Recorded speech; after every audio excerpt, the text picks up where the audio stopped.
I think vulnerability is strength is a big thing for me, and authenticity. You know what I mean? I think my biggest proof was, and honestly, I'm gonna be real, like all the naysayers who told me the stuff I was doing wasn't going to work, the type of content I was making isn't going to work, the lyrics is you're too young to be talking about certain things. Yeah. Like I wanted to shut all of that up because it's not me doing a facade, or it would be different if I was like faking like this is who I am, but this is who I am to my core. So when you be yourself and you truly be yourself at 100%, watch what it does for you.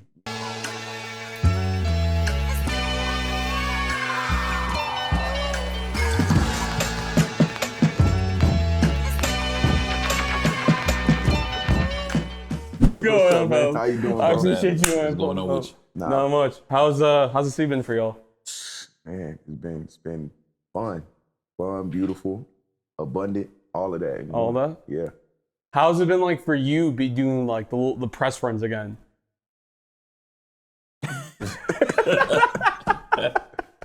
It's been cool, man. You know, a lot of people say that they like to hear me tell stories and talk, you know what I mean, when I can. And usually I spend all week talking in a classroom, but it's been a while since I've done like a press run, you know what I mean? Because most of the time an artist, you know, I'll oversee the project or produce some joints on it or whatever, but it's been a while since I've done an entire project and did a press run. So it's been cool. Is it kind of like the same way of lecturing students, or is it like a different muscle that you got to use? No, not at all. I mean, I don't, you know, I don't have this thing where I go into and I'm talking to my students and then I do a press run. Yo, what's up? It's 9th, you know what I'm saying? You know, when I did the beat, no, I talk the same way both places. Yeah. Try to be very insightful, try to be something different from everybody else. You know what I mean? Yeah, for sure. North Carolina, both of y'all. Yep. Charlotte. Born and raised? Winston-Salem. How was like growing up there? Oh man, it's been, honestly, like you said, it's the country, but then, you know, I lived in the city. You know what I mean? I lived in Charlotte, so I got a mix of both. You know, but, you know, as any regular, you know, young black boy experience, you know, I lived with African parents. So, you know, I grew up in a house where it was like a lot of African culture, you know what I mean? You're first gen too, right? Yeah, first generation. Same. So African food was always cooking when I came home, you know what I mean? My mom, but then also too, my mom came to America when she was 16 because the war was about to start and she came right before the war started. So she has a mix of her culture, but then she's also in the know of what's going on in American culture. So while she's cooking African, you know, meals, 106 in Park is playing on the TV. Yeah. And then she has the Malcolm X book, you know what I mean, that she gave me when I was 13 years old. So it's all of that, but then I go outside and, you know, it's the same thing playing with your friends. Yeah. I was a big sneakerhead growing up because, you know, they used to have the SOEs, the sneakers over everything, conventions in North Carolina. So, you know, I used to trade with my friends on the Facebook groups and stuff like that. And, you know, all of that. So it was a lot of culture in Charlotte for me, you know, at least. So. And I know I'm interested to hear your perspective because you are from two different eras, but I want to kind of level out the playing field. So how was like growing up in North Carolina for you? Different, you know, much different as far as generation wise. Yeah. You know, it's funny because, you know, my mom, his mom and me are the same age. You know, and Charlotte in the early 2000s, mid 2000s, you know, when he grew up, is different from the Charlotte that I know. For right? sure. Facts. But I grew up in Winston-Salem. Actually, it's a small town outside of Winston-Salem called Midway, North Carolina. And my parents were born in the 40s. So that lets you know anything, right? Yeah. And I was born in 1975. My parents had me when they were 32 and 33 years old. So I'm getting two individuals that went through civil rights. So, which came down for a lot of us. A lot of my friends and I got parents that age, you know. So my upbringing was very different from his. You know what I mean? Like we are kind of like I'm a member of Generation X, and so we're the first generation, not only in North Carolina but in the country to be born with all of our civil rights. So you know what I mean? You think about it like that.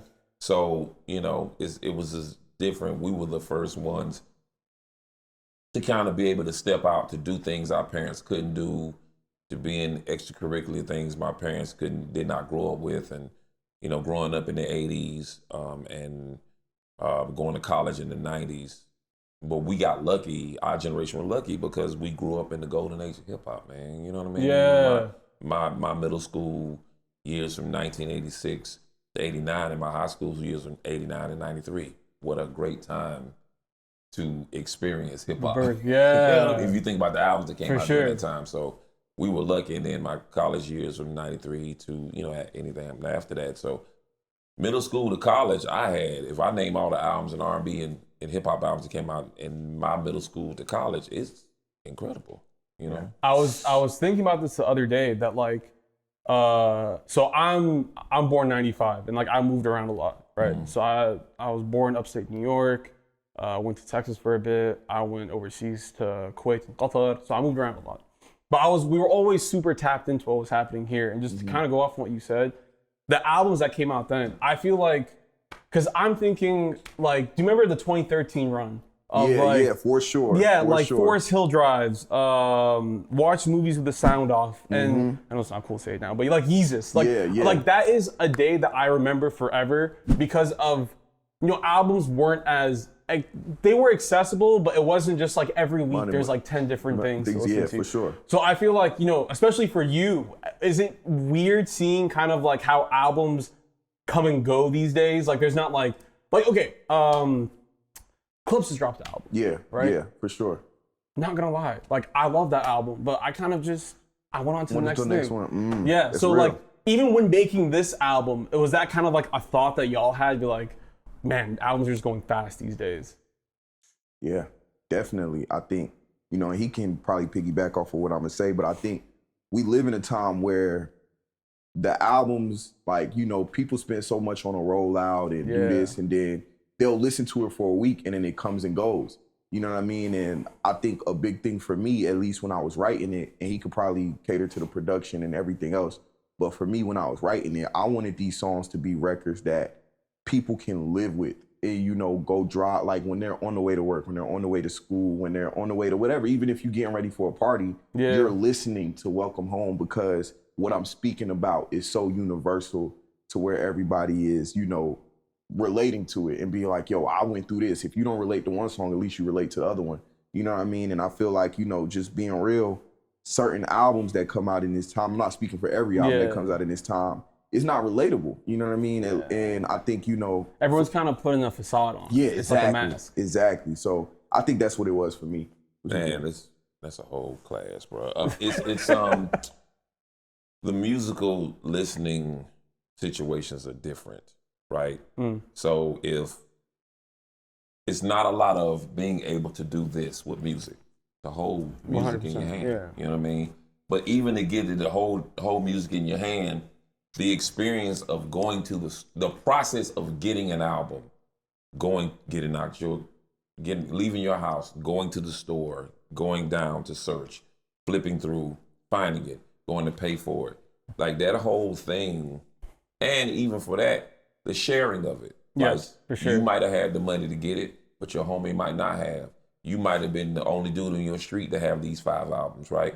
What does that mean? Now your house is the community listening session. So now the albums have community around them. Right, exactly. Okay, so it's a whole experience, and then it's another conversation about third-party spaces. Not only do you listen to music, where do you discover it? Most people discover their music at home. Most people now on their phone, in their, on a Twitter timeline. But now, if I think of I can name 5 classic hip hop songs, and I can tell you a unique story of how I discovered every song I'm talking about.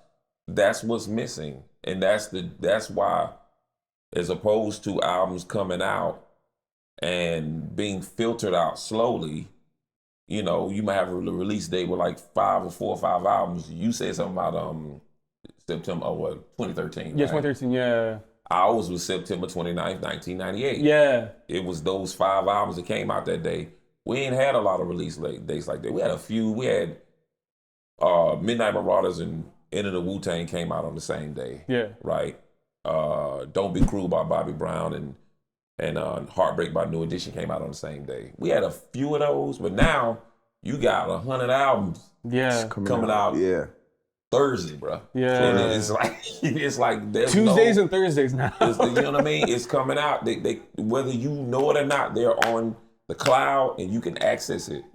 So that's kind of the difference, man. That's why a lot of albums don't have a lot of staying power, because your particular queue of listening to albums is so full, you just move on to the next real quick. So with the album we made, man, we try to not only have a certain sound to it, but like you said, we needed to fit your lifestyle. You know what I mean? Yeah. We needed to fit your everyday, going to school, going to work, raising kids, blah, blah, blah. And we also needed for 50-year-olds and 20-year-olds to listen to the same album for once. Yeah. And so that's been the thing. I was telling Reuben a little off camera that like this album is it's nostalgic, but in a way that still fits in the times. Like it's not like, oh, this is good oldie music. It's like, no, this is a nostalgic feel, but also feels modern. And it's kind of piggyback off what you're saying. You said like lifestyle music, because I remember, obviously, I don't know, the documentary on YouTube of yours from like 10, 15 years ago. The Wonder Years? Yeah. I was just watching that. You mentioned that you make life music where some producers go wrong, where it's like, you know, they get caught up making beats for producers to like, oh wow, he did this. And so like you found that like nice little mix between the two. But the thing is, just to add on to that, I didn't understand what that meant until I low-key went back and I did like a challenge to myself. I remade the Duckworth beat. By ear. So I was like, headphones in, trying to make it. And I was like, okay, I see what you're doing, where it's like, on the surface, it's simple, but then when you kind of go in, like it's not simple. No, not at all. Not at all. Especially that end where you repeated that chop. Yeah. And I say that to say, because I got that same feeling from this album, where I feel like you also meshed really well on top of that. Even down to the way that like, I don't know if this was like intentional, but like to the way like your vocals were mixed. Like it sounded like, oh, this is like, it's like warm. Yeah, for sure. And the vocals were put in, you know, I told the guy that mixed this, shouts to Jake Palumbo who lives in Brooklyn. I told him, I said, I want his vocals to be mixed like pop R&B vocals in the front. Yes. Okay. Yeah. You don't want it, you know, to sound like, you know, something quote unquote from the 90s where it's kind of sitting in the beat and blah, blah. But the brilliance of Reuben is the fact that he's rhyming, but the way the songs are formatted are very up to date too. Yes. From the 90s, it's 60 bars and hook. 60 bars and hook. He formatted it in a way where it could be palatable, right? I think Dre and Cindy, you did that. You know what I mean? And after the hook, you came right back. So far, you came right back to it. It makes things easy to learn. But the part about beats is I had to learn for a very long time. And I learned this from Biggie. Biggie said things you can learn, but things you couldn't write yourself. So like for me, I don't want to lose both audiences. You as a producer might say, oh, it's the genius, how he EQ, blah, blah, blah.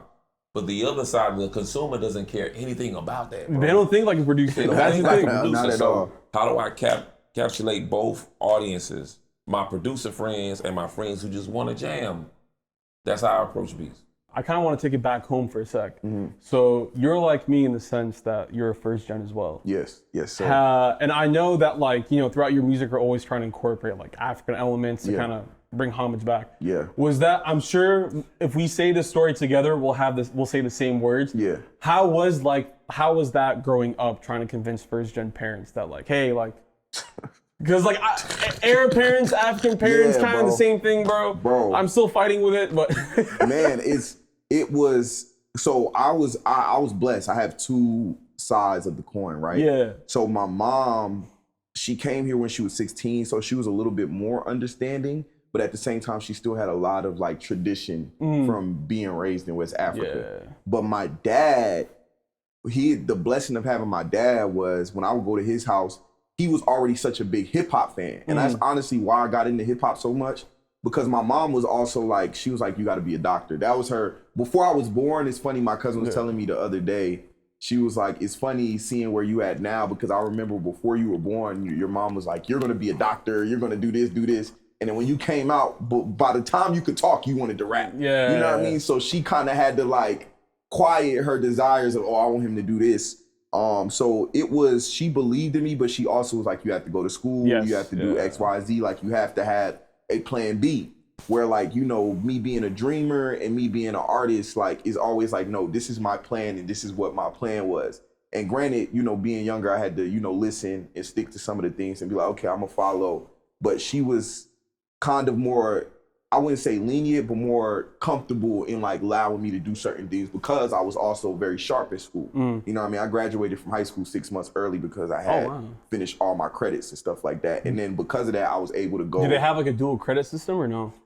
What you mean, like? Because I know, like in for instance, Texas, you can go to like to college and high school at the same time. No, I didn't. I didn't even go to early college. I just was just like, oh wow, yeah. I just my smart. grades. Smart. Yeah. I'm just fucking smart. So it was like my mom. So I graduated 6 months early, and I was able to go on the road with Ninth. Yeah. When rap was traveling around before I went off to college. But it was because as a child, my mom was very, very, very like, she was like, okay, you love music, but your penmanship has to, and not even writing like lyrically, but just your penmanship has to be good. You have to be sharp with math. You have to read. Like she gave me books and stuff like that. So it was very, and even up until she started to see something like formulate, it was very like, okay, I see what you're doing, but you have to do this. I think it's similar. Like I'm hearing my parents while you're talking, because you know, I grew up in a different kind of privilege where, you know, my parents, kind of similar to your parents, they moved right before the Gulf War in Kuwait. And like I'm Palestinian by descent, so that can also be like a whole talk. Yeah. But needless to say, too. Yeah. Needless to say, it's one of those things where, like for me, like my parents, they aggressively encouraged me to get an education. So because I went into media. Yeah. And then my dad, it's a long story. Anyway, he's like, oh, okay, that's cool. No. I started. Oh. And then a weekend, my dad's like, oh, what are you doing? Oh, I'm studying for theater quiz. He's like, okay, good. You drop out. I'm not paying $50K a year for you to do communications. You're going to Texas, you're doing engineering. So anyway. Wow. So I got that diploma and I gave it straight to my parents. I was like, here you guys go. Now let me do my thing. Yeah. But I say that to say it comes from the survival instincts. For sure. Like we came here, like at least me, I came here being able to have a dream. Yeah. My parents came and said, I need to do something that works. Yeah, exactly. Same for people that grew up here. Yeah. Same thing. Yeah. So it just like, I feel when it comes to that. Wholeheartedly. And that's what it was. And you know that lecture of like, we came here and, you know, we have to, you know, we struggled and for you to have better. Yeah. And you know what I mean? Like I heard that a lot growing up. But I could definitely hear that in the music as well. For sure. And I don't take it for granted either way. Regardless of what path I took, I acknowledge what they came here for. You know what I mean? And I kind of talk about it in Get Up. Yeah. You know what I mean? In the song on the album, like when people really dissect the lyrics, like I'm really talking about, you know, my parents being from, seeing war and seeing the struggles that they dealt with in West Africa and them coming here and like, you know, at the end of the verse, I say, now I'm here to flip the page. You know what I mean? Like, it's really like I cannot continue to go and elevate in my career and not acknowledge what they've been through. You know? For sure. Yeah. I want to bring it back to North Carolina for a sec. You said that you being away from the scene, like you living there, kind of still made hip hop a fantasy. Do you think that kind of helped with like your endurance in the game? Because it's like for me, it's like I've been here, like I go in and out of the city, do my thing, go back. Me and my wife, we just recently got like a sublease nearby, so I'm trying it out. But just like, man, like after 2 days, I'm like, bro, like I'm tired. Yeah. So, and you're in a position where you could be here if you wanted to, but like you chose to stay back home. Right. So for me, I got into the business at age 27, 28. Right. Most people get into the business if they live in the city, 19, 20, 21. Like we talked about it. Nas is 18, 19. Yeah. Q-Tip is 20. Busta Rhymes 18, 19, 20. You know what I mean? I got into it at 28. So for the first, since I was 7 years old to the time I turned 28, I was a fan of it. I was not a participant at all. Yeah. Didn't even think I could be a participant. And not only was I a fan of it, I was a fan of it away from where the Mecca is, so to speak. I was a fan of it in North Carolina. So I'm thinking I'm a fan, and I would never be able to meet these people that I got on my wall, I got in my CD case, I would never be able to meet these people. Then it happened. And so I want to keep it that way. You know what I mean? Although I worked, talked with, text, been around, traveled with, whatever, like been close to, still I'm, reminding myself that I'm still a fan of this. And that's what keeps me in love with it. People around it, they get into the business, they've been in the, you got to think, man, some people, man, in this game has been in the business since 1989, 1988, 1987. That's a long time. Especially in this industry where it changes every 2 years. Rapidly. It is a long time. And I know we ask our legends to say, man, come on, just come with more out there. Like, man, I'm tired, man. I've been around this all the time. For me, I didn't experience that. And that's what keeps me fresh when it comes to loving the music, loving the people in it. I need not to see DJ Premier every day. Yeah. I need to see him once every 3 months. Yeah. So I still like Premier, you know what I mean? You still get kind of like the spark about it. Exactly. I still get a spark about it, and that's what keeps it magical for me. What do you think about the new class coming out of North Carolina? Like we have Reuben, Mavi, Tia Corinne, Luke, J. Cole. So how have you? Because I feel like with you two, it's like you were studying the greats for sure, and then for you it was getting in with the time. So it's like it's definitely an interesting comparison. So like I guess seeing the new class coming out of North Carolina, like what are your thoughts about it? I mean, it's just a byproduct of what when I was a little brother. Like it's a byproduct of that. Yeah. You know what I mean? They had to watch somebody. And we weren't the only people that they, watched. But it's kind of like just, sign of the times. That's what it is. And the reason why you have my Mavi and Reuben and everybody has a different sound, because I look at North Carolina, especially the 5 major cities, Winston-Salem, Greensboro, Durham, Raleigh, and Charlotte. Those and you can also say Fayetteville because the size of Fayetteville, Fort Bragg, and everything. What people don't understand about North Carolina is there's about 5 or 6 different sounds in those 5 or 6 different cities. For sure. It's just like the 5 boroughs. Yeah. You know what I mean? Yeah. If you got 5 boroughs here and each borough has its own slang to it, why do you not expect Winston-Salem and Raleigh, which is an hour and a half apart, not to have a different lifestyle? Like, you know what I mean? Yeah. So that's kind of like, what it is. And it's a byproduct of you hear it when, how the cats from Durham sound, the cats from Winston-Salem sound, or the cats from Greensboro sound, or the cats from Charlotte sound. Charlotte is closer to Atlanta. Yeah. There's an influence. Raleigh is closer to, Durham, Raleigh closer to 85, 95 corridor, so they might have an influence of all the people that came from New York. It's just not the same one, just monolith of sound. Yeah, exactly. Yeah, it's not. Sure. And that's kind of unfair to look at us that way, because you can't look at New York that way. You can't 100%. You can't look at LA that way. It's no way you can look there's at no places. city you can look at that way. No, not at all. No way. And you definitely can't look at a state with 100 counties. We have 100 counties. Yeah. You can't look at us like that. You know? So that's what it is. What solace, we'll get into this like a little when we go in depth to the album, but going back home. You mentioned that your definition of home is a little different. It's like the people. Mm-hmm. I kind of feel the same way because like home is more malleable. But I guess like physically going back home, what kind of solace did you find going back home? Oh man, shoot. I felt like a return back to self. You know what I mean? Like I felt, last year, a little bit of last year, 2023, I had a good year. Love Is War came out. And then, you know, I was on the road like all the time, like barely could sit down, which was a blessing. Obviously, you know what I mean? A lot of people can't say that they got to travel, but I started to feel the disconnect of who I am as a person and what everybody around me was trying to, you know, tell me what to do or, you know, try to lead me in the direction. And like 9th said, he was 27, 28 when he came in. I'm also still fairly very young when I came in. So I'm 21, 22, and I'm just, you know, he'll tell you all the time, I'm always listening. You know what I mean? So I'm taking I have my opinions on certain things, but I'll listen out to hear what other people have to say. Sure.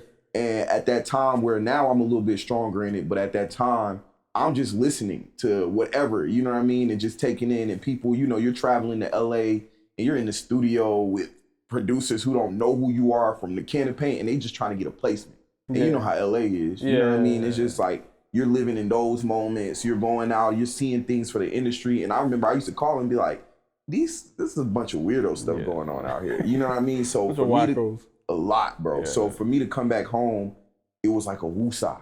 You know what I mean? It was kind of like, you know, I got to go hang back with my homies that I went to high school with. I got to, you know, drive back around the roads that I grew up at. You know what I mean? I got to remember certain moments of like, I remember being 13 and being here and listening to this and just coming, there's no noise. There's no noise. There's no industry. It's no rat race. It's nothing. So it calmed me. And it's funny, me and Mavi talk about it all the time about leaving and the like, not leaving in a sense of like wanting to leave, but like us being like the pillars for Charlotte, you know what I mean, right now, and how we have to like, you know, regardless of us, if we do go and travel, like how we have to always come back, because if we leave, the city is not going to have, you know, people that pour into it. 100%. You know what I mean? And I felt, you know, when I got back home, it was like, what's the point? If people already know me, people already respect me. I done built the leverage. I done traveled and people know my name. What's the point of me leaving if I can be able to go do and seeing him do it for so long? Of being able to travel to LA and come back. And then come back, you know what I mean? And it just felt better for me because I would love, it would be fun to, you know, be out, you in the studio, you doing all the little industry stuff, but then you come back home and it's like, ooh, I don't have to wear no damn mask or no facade. I can just chill. You know, people ain't always in my face 24/7. People might say, oh, what's up? But, you know, it's so slow that, you know, and not in a slow in a bad way, but people just be like, yo, I rock with what you doing, and they get out your face. But you here and everybody wants to be, you know, it's uncomfortable. Face. And I feel like it's a bigger flex to be able to do this and go back home, because I feel like people champion the idea of leaving home as like I made it. Yeah. But it's a bigger flex to be able to, I could still do this and then go back to my backyard. Yeah, for you know what I'm saying? For sure. And we seen even just certain people from North Carolina, we seen what happened when Cole went back home. You know what I mean? You know, like it just being real. So it's like, I think it was a blessing for me, especially for me to do it back so young. Like, I never was a person that was like, yo, I want to just stay in LA and just rock out in there. Like, I was always like, okay, let me go back. You know what I mean? So for me to finally go back and just settle in that and then make this great album that people are embracing and be able to like travel to New York for a week and then go back home, it's a good pace for me. It's and there's another side of it too, man. The other side of it is when you stay home, the people that you live around don't expect you to be there. Yeah, exactly. So it's like, you know, you see somebody out. I'm out in public, right? And I live in an area where it's like a whole lot of colleges. So 9 times out of 10, I'll see somebody I went to school with all the time. And we'll talk, and well, let me get your number, man. And I give my name, like, dang, you still got a North Carolina number? Like, they expect for you to leave. You know what I mean?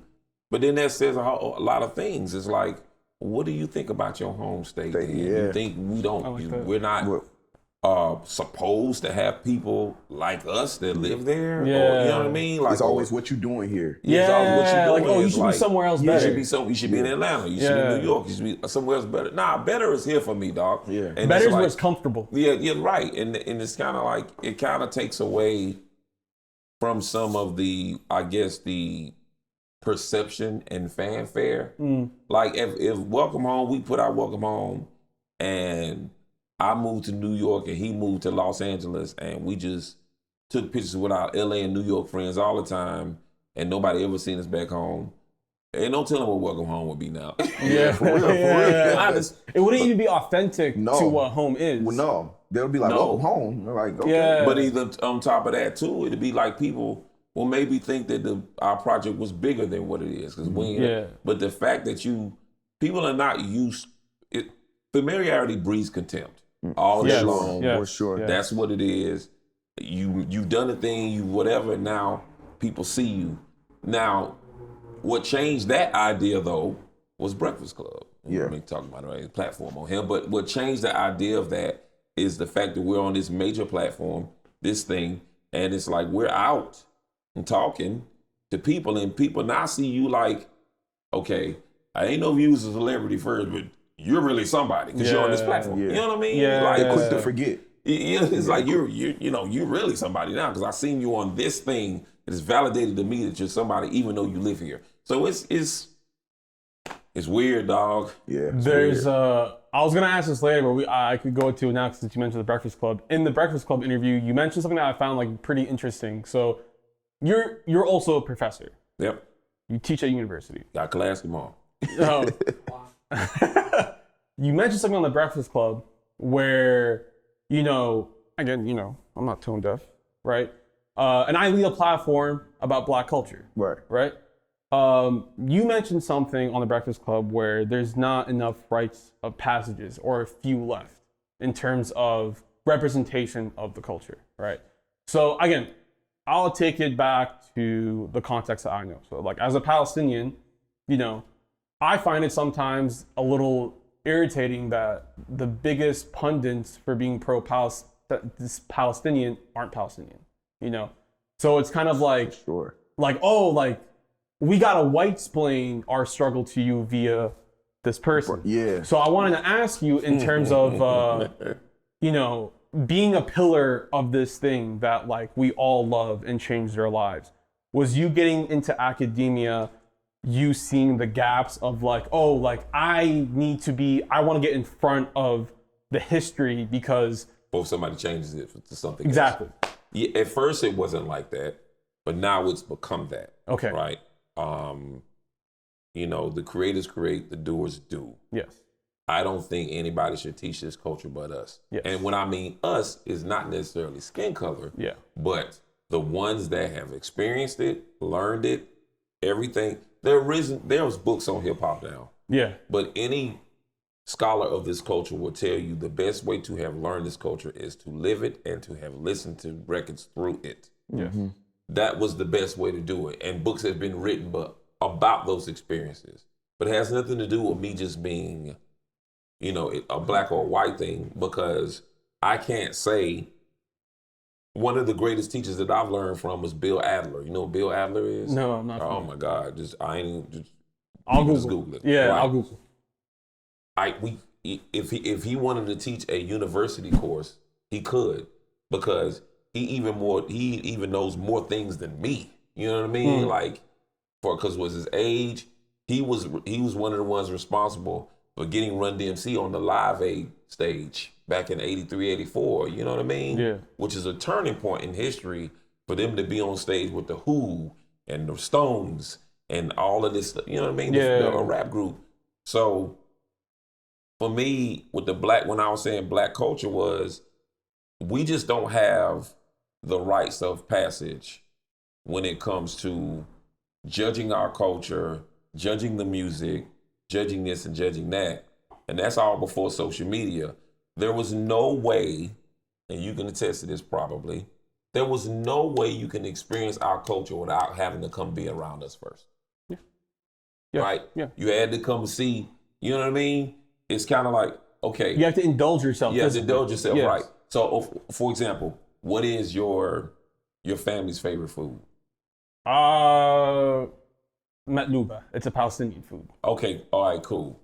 So let's just say I go out and eat the food, right? Yeah. But I eat it in another neighborhood, not around your people at all. It's not authentic.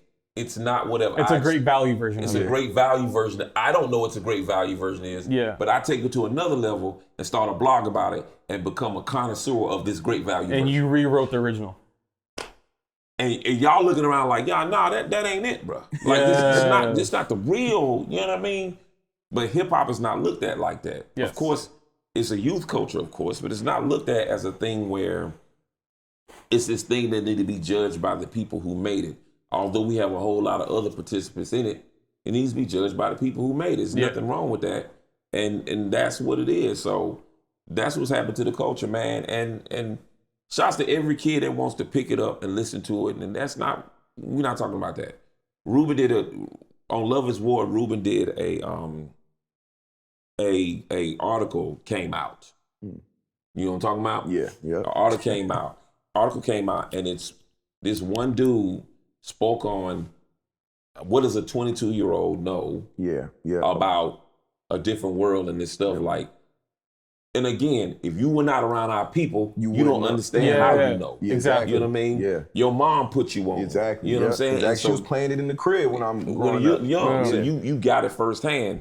But in order to know these things, and people call themselves experts, and they're not around it. Yeah. They're not around it, and they don't understand the trajectory of it. So that's what it is for me. And I feel like it's like accessible now where you have a phone and tomorrow you're a commentator on something that like, and I love this. Like I always tell people, people like video games, people like sports. This is the only thing I like. Right. I love this. And like, I don't even feel comfortable trying to put my face in front of it because it's like, A, it's not in my place, but B, it's like, I don't even have that depth of a knowledge. And I think where like the water gets a little muddy, where it's just kind of like, because the accessibility, it's like you can listen to, you don't have to back up an opinion. You just need an opinion that sparks the right attention. Right. Here's the thing, man. And I was just in New Zealand. I was talking to my older brothers in New Zealand down in Auckland. And they were having the same conversation of cultural appropriation and how they feel about being in the culture. And I told them, just like I'm telling you, people of color around the world come from the same kind of oppression, different spaces. 100%. And hip hop was born out of this communal idea. Yes. We are a communal people. Your people are a communal people. People of Latino descent are communal people. We all have a history that we can tell of struggle, revolution, and the like. Yes. That's what hip hop is. Yeah. And so the fact that you can come up here and talk about it is not only that you gel with the music and you understand the music, because some of these messages from music come from a certain standpoint of struggle and revolution. That's just what it is. And change and communal change. You can speak to that, right? Yeah. There you go. And even to piggyback off what he said, like, I have my crew back home called Thorough World. And granted, we named it Thorough World because of all of our parents are from Africa. We're first generation, but it's not just to us. You know what I mean? Yeah. When we speak of Thorough World, we're speaking to you. We're speaking to everybody who comes from a background that is not this place we live in right now. You know what I mean? Yeah. And know the struggles, the triumphs that we had. And like he said, the community that's built around that. And that's why we even ran with that name, because we wanted to like, everybody who comes from a different background and can relate. Like you said, you can relate to my first generation stories. You know what I mean? We want to invite you guys in, you know what I mean? So yeah, same thing. And it's hip hop, you know what I mean? So speaking of hip hop, now I want to backtrack a little. Yeah. So I know the story. So Twitter, late night, you get tweeted out, you check this kid out. But I guess what caught your eye to him is that like, he's, how old are you, like 13? Yeah. Mentioned like Rakim. Yeah. So you're in an interesting position where, because you've been in the game for so long but started early, it's like you're the same age as your peers, but also kind of like older bro in a way, because like you just had so many more years under your belt. For sure. So like, how did that look like, kind of going back and studying, as opposed to like, I know when Love is War came out, you were talking about how like, kids might not understand it in the time. Yeah. Because of just like the music climate. Yeah, for sure. So like, how did that look like, being so young, going back and studying the greats? Because I know something that you said is it's not about what you listen to, it's about who you study. Right. For sure. I mean, I think I've always been that way since I was born with gray hair. Like since the day I was born, you know what I mean? Just being truthful, you know what I mean? Oh, man. And everybody always, like you said it when we was off air, like you was like, yo, I could not believe you were 24. Everybody says that to me. And it's been that way since I was a child. And it was honestly a hard thing for me to battle with when I first got into the game, like when I first time with Rock around 21, but then also too, growing up. Yeah. You know what I mean? Like, a lot of my peers were like in classrooms and stuff would like, you know, make jokes about it and, you know, kind of just be like, I don't know. You know what I mean? Like, you know, like I remember I have one vivid moment where I was like 13 and I had just started like really diving deep into Illmatic. You know what I mean? And it was just because, you know, I was just so like, whoa, you know what I mean? About what they were saying. Then Nas was 18 at the time. So I'm just like, what? He's talking about this at 18? So I remember going to the bus stop and like telling my friends, yo, y'all gotta listen to Illmatic. And at the time, I think Chief Keef was like popping at the time. Yeah. So they were all looking at me like, what? What are you talking about? Yeah. Like, you know, like, boo, like basically like boo. And it used to be uncomfortable because, you know, you're an anomaly around your peers. You know what I mean? You're outcasted, no pun intended. Yeah. You know what I mean? Around your peers. And, you know, they're looking at you a certain way. They're like, oh, get that old stuff out of here. And for me, it wasn't me looking at it like, oh, this is old stuff. It wasn't me trying to be like, oh, look at this time, because I was still, you know, dive into what they were listening to as well.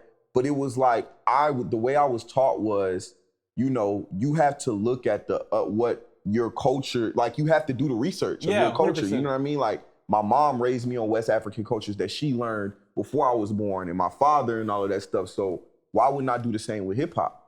You know what I mean? And, you know, it was definitely uncomfortable because, again, like a lot of my peers, a lot of people who was younger than me, even when I started to get in the game, it was like a double-edged sword of like how I remember one person that was on my label at the time when I signed to Rock was like, yo, we were so surprised how polished you are. You know what I mean? At 22. Yeah. But then also, too, it's like too good, like, you know, like he said, that article was like, it's too good to be true. Yeah. And it was like, nah, it's not a facade. It's not me making this whole little thing up and trying to, this is who I am, just at the core of who I was. This is what I was raised on. And again, my parents embedded me in the culture. They put me on stuff that was, you know, before I was even born. And honestly, it's also to what I gravitated to because of the feeling. Yeah, when 100%. I watch certain music videos, when I listen to certain albums, there was like substance to it. You know what I mean? When I first picked up AT Aliens at 12, I was like, whoa, you know what I mean? Because they were saying something that it was relatable to like not just me, because I was also very young, but like what I was seeing my parents go through. And it was also substance to it instead of just hearing whatever, you know what I mean? But, you know, it was definitely a tough battle for me, like, you know, I was the same, because it's like, it's not even sometimes you have to go back. There's like breadcrumbs of the present that take you back. So and even like you saying, like a Kendrick Lamar will mention somebody in an interview, or Kanye West. Like I was a big Kanye fan growing up. So it's like hearing him talk about Tribe, I'm like, okay, what's Tribe? Yeah. So now I'm going and doing the research, you know what I mean? And ironically, I'm glad you brought this up. I'm gonna give you a first moment of one time when I first time I went to the studio, there was this, my mom had a friend who was dating a DJ at the time, and he had a studio. This was my first time ever recording in the studio. The video's up on YouTube somewhere. Hopefully somebody don't find it, but if they find it, whatever. We'll find it. I'm 10 years old. I'm 10 years old, and I'm in the booth, and they put a song on the end of it. But when I first started wanting to rap, I think this was the moment that was like, oh, okay. He told me, he was like, if you want to do this, you have to go back and look and do your research on the ones before you. So he was like, start at the very origins. He was like, start at Kool. He was like, I want you to start at Kool in the Gang and like learn the Sugar Hill record before, like Sugar Hill Gang, and like learn their record and learn the verses and then go from there. And that was when I was 8 years old. You know what I mean? And so I think that trained me to be like, okay, before I go further, I have to go back. The same thing for me. I remember one day, this is when I was living overseas, and this is also the beauty of the internet and social media, where it can, like, time gets dissolved. Like, I remember I was on YouTube. I was like 13 at the time, and I remember seeing a cover for "Fall in Love" by Flying Lotus, and then I was like, man, like this is beautiful. Yeah. And I remember like going in the comments, they're like, oh, it's not like the original. The Slum And then I was like, Village what is joint. the original? And then that takes me to Slum Village Fall in Love. Exactly. And then, oh, who produced that? Dilla. Exactly. That takes you to Donuts. Exactly. But I feel like, you know, not being, I mean, because like I'm not young, but I'm still relatively young. Yeah, for sure. But like, you know, there's a beauty of going back and discovering, I guess, the oldies. Like I have like an intimate moment with like Donuts by Jay Dilla. Right. Because I had to go back and rediscover that. Exactly, bro. You know what I'm saying? And that's the beauty of hip hop, honestly, because then you think about sampling. You know what I mean? When we talk about sampling and we talk about these records we like, there is not certain records without this record that they took a sample from, or, you know, there's so many examples. Like, I remember one time sitting in nice class and he's telling them, he's like, yo, y'all would not love Crazy in Love if it wasn't for this record. And, you know, et cetera, et cetera. It's like, that's the beauty in us, is just continuing to find, like, you know, the babushkas, where it's like the gift that keeps giving. That's what hip hop is, you know? And if you want to do this, you have to do that. And I feel like with your art sampling, it's like, it's all connective tissue to like the modern times. Because like, I mean, even on this album, you flipped the Tizo Touchdown record. So I feel like sampling in a way is also, it's like, it's a snapshot of time. And it's also a portal to certain things. Exactly. You know what I mean? You can listen to one record, find out what the sample is, and now you have the entire catalog to go through. Just think of a kid who has never heard a Marvin Gaye record, which some kids haven't. You know what I mean? Yeah. Like, might have heard some of their parents playing or grandparents, but did not know this is Marvin Gaye. So to hear Distant Lover and then have that, just imagine, man, how lucky are you of a kid to have Distant Lover by Marvin Gaye be your first Marvin Gaye record you ever heard, right? To go out and now you are 1,000% in the Hear My Dear, 1,000% in the what's going on. You're in the heart of it, you know what I mean? Yeah. And it's like, oh my God, it's like a whole world. And it just leads you to one thing, you know what I mean? So that's kind of, I sample with intention like that. You know what I mean? I'm really a sample with intention like that. But as far as Reuben and his thing of being able to recall and to research and all of these things, and people thinking that, oh, you're so polished, blah, blah, blah. It's an underlying tone for that, because I don't think people would think that about him if he was born in Brooklyn. Facts. Interesting.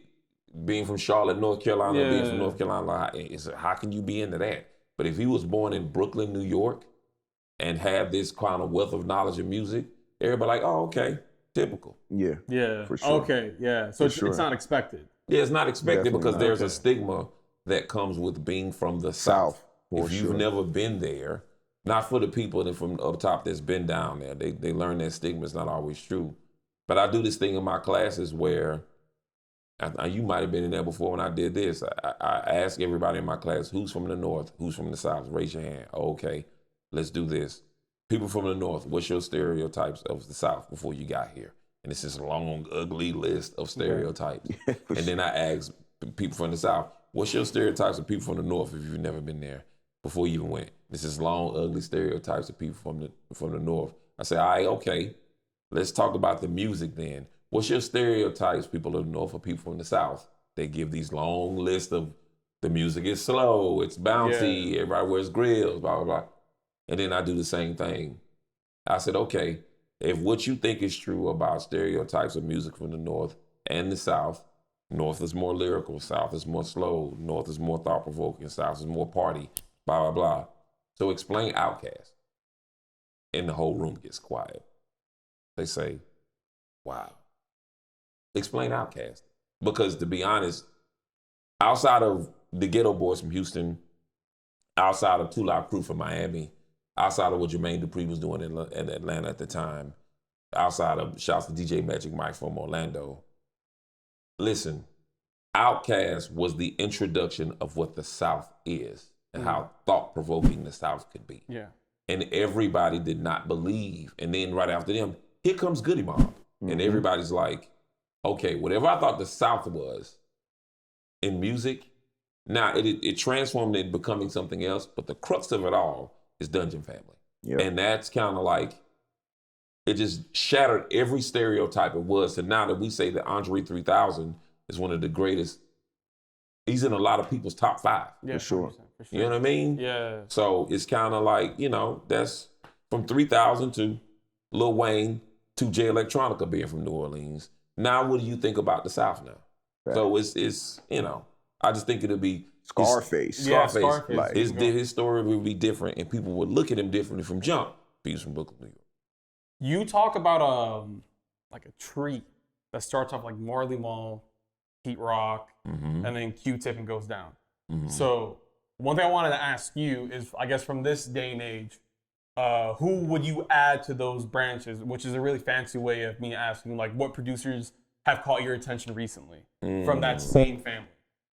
From that side, Yeah. I mean, most of the cats that sample, man. I mean, I think for K-Tronada and Flying Lotus, that's a whole branch by itself over here. You know what I mean? Yeah. It's just something totally different over here.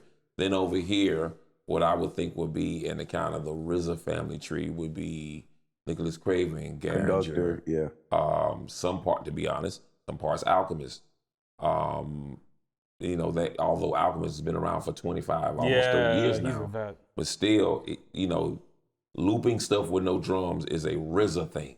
Yeah. Like, you know what I mean? Okay, yeah. It happened some before RZA too, but RZA really made it a staple to loop something with no drums or even keep the drums that's in it.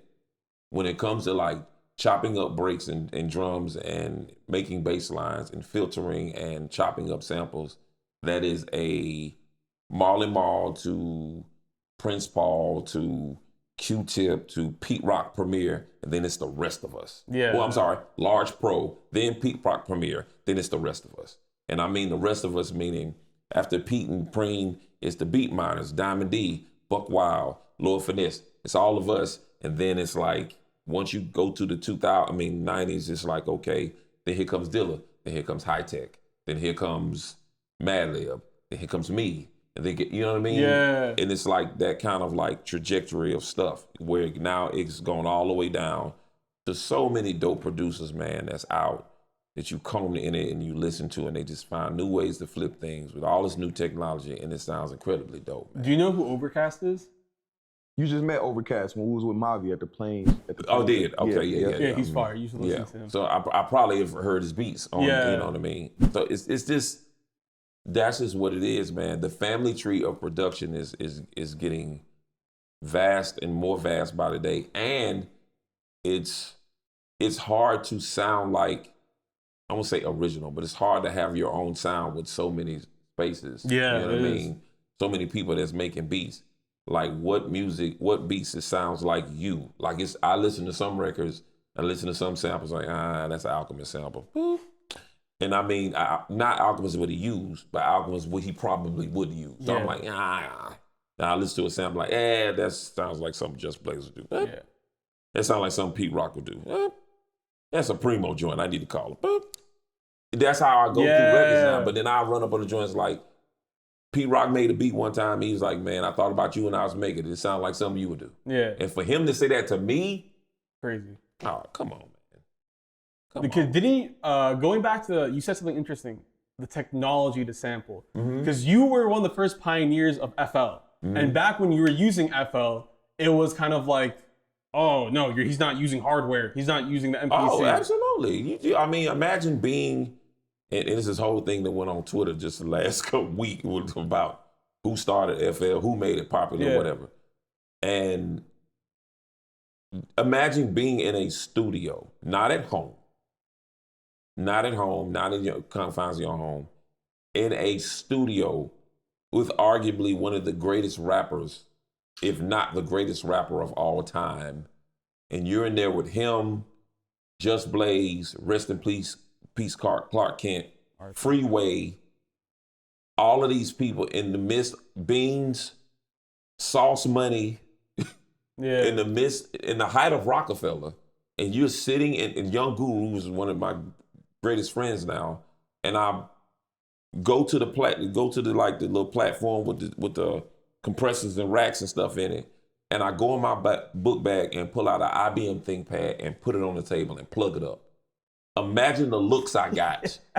And everybody's like, yo, where's Beat Machine? Where your Beat Machine at, man?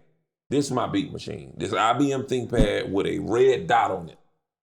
Right? I mean? Yeah. Now, if Instagram was around in 2003 and that moment went viral with me sitting there beside Jay-Z after I made Threat in 25 minutes and giving him the headphones, can you imagine that being viral on Instagram? Like at that time? It's like so alien to what everybody was doing. Yeah. It's completely, and he didn't question it all. He like, let me hear it. Oh, that's crazy. You know what I mean? So just that whole thing, and then doing that in 2003, and then some 8 months later, being in Los Angeles, California, in Jim Henson Studios, with Beyonce, Kelly, and Michelle, and me making Girl in 5 minutes. And everybody on a Hewlett Packard, I done upgraded a little bit. Now I got a little Hewlett Packard now, you know, with a mouse. And so now I'm doing that, and we playing. Oh, Hewlett Packard. Hewlett Packard, the upgrade to the upgrade. HP. Yeah. So I'm playing the beat for Girl, and her daddy walks in, and he's like, "Who made that beat? Who made this track?" And Beyonce said, "Daddy, him," and he made it on that, and pointed at my computer, and he like, "Oh, that's a smash, son. You made it on that computer." This is like, yeah, doing it at home. It's so many people that was doing it at home. I'm not knocking. Nobody was doing it at home.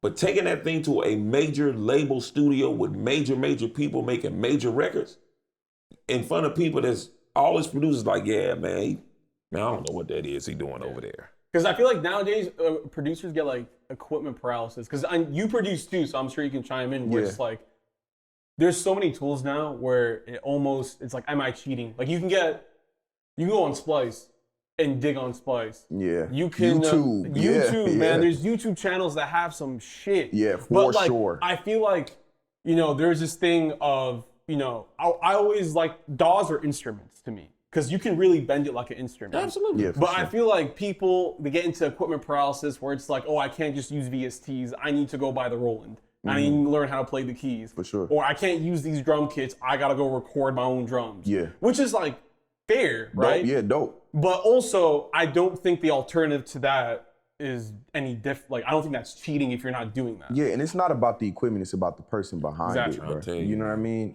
Like, I'm a child of him doing like Fruity Loops. Like we all are. Yeah, you know what I mean? Like I've done machine a few times because I'm just blessed enough to have somebody who can give me a machine. But which machine? I forgot the one that y'all ended up giving me. It was a few years ago. Probably the machine too. Yeah, the machine too. Yeah. You not got the 3. Yeah. So I had the 2.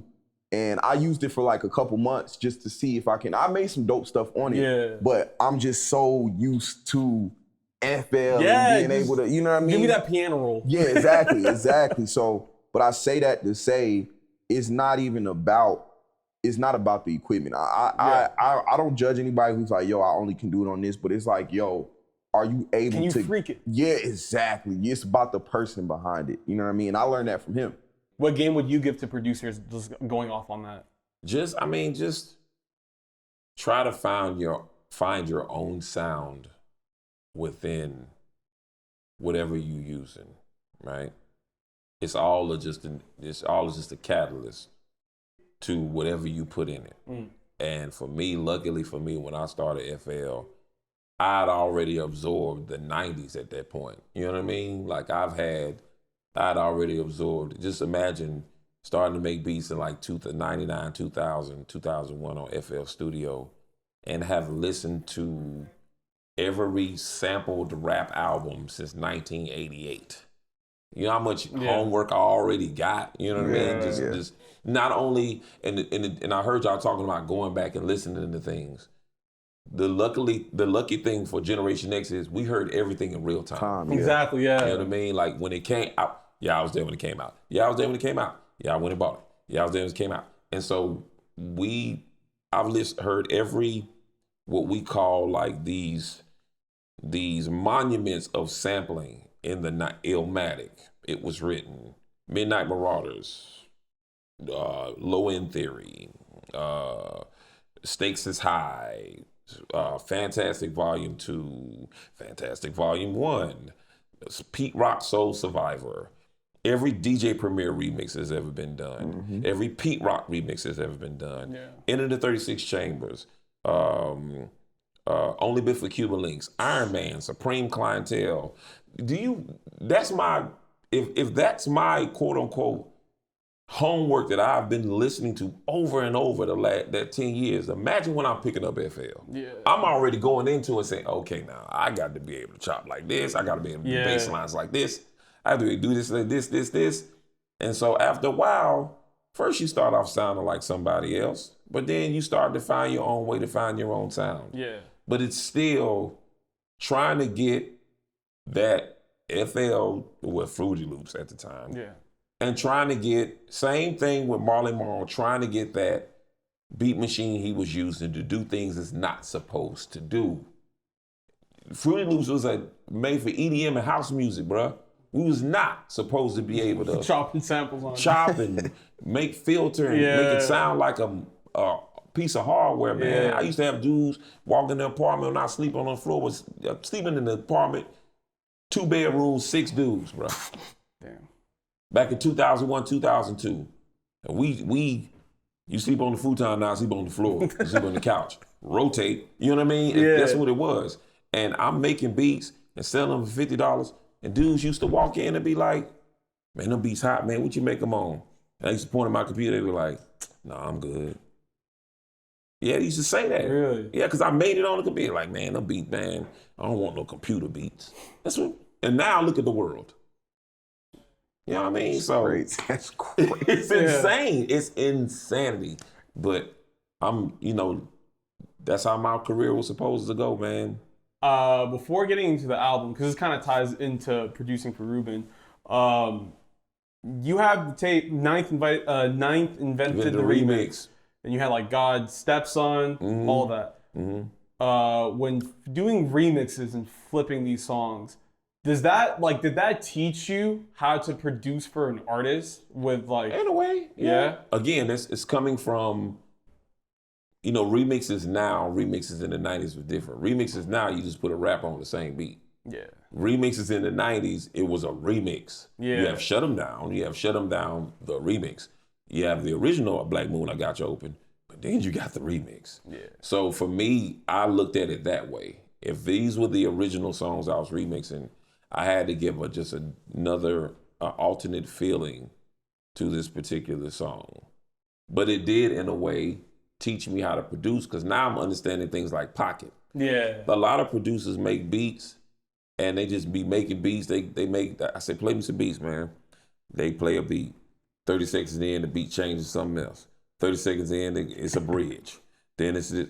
I'm like, bro, who you expect to rap on that, man? They make beats without rappers in mind. They make beats with trying to show off to another beat maker. Crazy drum, with the drums all over the place. Like, who rapping over that? Yeah. So Fucking 200 BPM. yeah, for real, in the world. Now I had to put a change right here for who? You? Like so for me, remixes taught me how to make sure rappers is in the pocket, where to place lyrics. Because I'm putting them in the program and sliding lyrics and copy, like slice, let's move these words a little bit, nudge them a little bit more, oh, they in pocket. I'm doing remixes like that. So it absolutely taught me, and later on in life when I got some people to do lyrics for me or on my beats, what it's supposed to sound like. I want to get to making the album. So you made an Instagram post recently that I thought that was like really dope, because there's a trend of artists now being as vulnerable. Yeah.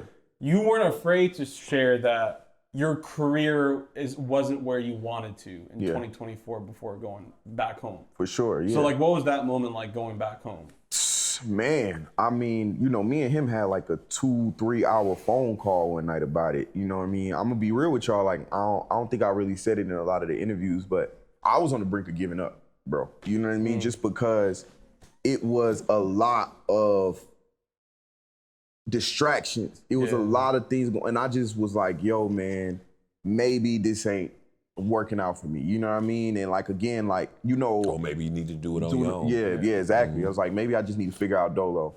And I was like, there was at one point, I do tell this story in one of the interviews, but I ain't going into crazy depth, but there was one time where he knows where I called, because I was with Guru, and me and Guru was in the room, and we called him, where I went out to LA for a week, and they had me in the studio with a whole bunch of producers that I never met before, and they were just playing me beats that they made for, I don't know, Lil Durk or something. And I'm not knocking a Lil Durk, you know what I mean? But it just, you could tell they didn't make those beats with Reuben in mind, but they came in here like, yo, we just trying to get these joints off. Yeah, and we trying to get these placements off. Yeah, exactly. And it was like, oh, you got to make a hit. And I remember going back to Guru's crib, and he was like, yo, you good? And I was like, yo, for the whole week, which he knows this don't even sound like me, I ain't make one record. I ain't make one song. They had me in the studio for hours, and I ain't make one song. And the Guru was like, you good? And I was like, man, they had me in the, we got this little saying, we say rinky dink, rinky dink producers. So I was like, man, they had me in here with these producers, they making rinky dink beats. Oh, God. And Jesus Christ. he was like, what? And I was like, yeah, man. And, I was promised to link up with a few other, like. Oh, I know what you're talking about. I sent the email to the label about that. Yeah. I'll show you that email. I don't think you on that. They had promised me some legendary producers. I ain't gonna say no name, but some people that made sense. You know what I mean? That even 9th heard and was like, okay, like, all right, they gonna have you in there with them people I know. I hit them up and make sure you good. And then that week I ain't going in the studio with none of them. It was just random producers. And 9th, and Goo called 9th, and 9th was like, yo, like, the hell they got going on, you know what I mean? But at that point, I felt so defeated, bro. Yeah. I was so defeated with just everything that was going on, how my career was going, how people was receiving the music, everything. And even like just being real, that article, and he said it, and for a while I was like, nah, man, nah. But he was right. Like that article did have an effect on me when I look back in hindsight. Mm-hmm. And he was, and it was just like, man, for me, it was like, yo, I have to recalibrate. Because I started to like spiritually not feel right. You know what I mean? Just feeling frustrated, just feeling like things ain't making sense. So when I went home, I still was dealing with all of that. And then again, I'm seeing my peers go up and seeing everybody, you know what I mean? In comparison to Thief of Joy. Exactly. You know what I mean? So me coming back and getting to work on the album, the first song we ended up working on for the project was Issa D. Yeah. You know what I mean? And I love that song. I felt. Is that the one, Kelly Moonstone, right? Yeah. And ironically, that's a lot of people's favorite song on the project, but that was one of the first songs I did when I got back home. Mm-hmm. You know what I mean? And ironically, he didn't even know the concept was going to end up being this, but I remember that was the only song I didn't record at the studio because I recorded it at my house. Yeah. Mm-hmm. And I sent it to him and our label president, Cash, in a group chat, and 9th text back, welcome home, Reuben Vincent. And I was like, that's the title. Yep. You know what I mean? Like, and, that's fire.